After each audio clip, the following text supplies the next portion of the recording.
Hi, ಎಲ್ರಿಗೂ ನಮಸ್ಕಾರ. ನನ್ನ ಹೆಸರು ಇರ್ಷಾದ್, ಫಿಟ್ನೆಸ್ ಕೋಚ್. ಇವತ್ತಿನ ಟಾಪಿಕ್ ಏನು ಅಂದರೆ vitamin C. Coach, vitamin C ಕೊರತೆಗಳು ಮತ್ತೆ ಲಕ್ಷಣಗಳು ಏನೇನು ಕೋಚ್? ಬನ್ನಿ ಹೇಳೋಣ. ವಿಟಮಿನ್ ಸಿ ಮತ್ತು ಲಕ್ಷಣಗಳು ಮತ್ತು ಕೊರತೆಗಳು.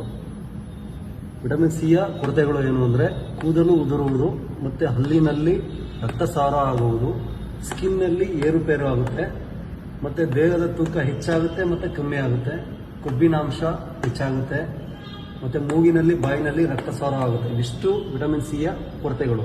ಮತ್ತು ಲಕ್ಷಣಗಳು: ನಮ್ಮ ದೇಹ ರೋಗ ನಿರೋಧಕ ಶಕ್ತಿಯನ್ನು ಕಳೆದುಕೊಂಡಾಗ ಆಗುವ ಲಕ್ಷಣಗಳು ಏನು ಅಂದರೆ ಶೀತ ಆಗುತ್ತೆ, ನೆಗಡಿ ಆಗುತ್ತೆ, ಕೆಮ್ಮು ಆಗುತ್ತೆ, ಅಲರ್ಜಿ, ಅಸ್ತಮಾ, ಅಜೀರ್ಣ ಸಮಸ್ಯೆಗಳಾಗುತ್ತೆ, ಗಾಯ ಬೇಗ ಮಾಯದೆ ಇರುವಾಗ ಇಷ್ಟು ಲಕ್ಷಣಗಳು ನಮ್ಮ ದೇಹದಲ್ಲಿ ಕಂಡುಬರುತ್ತೆ.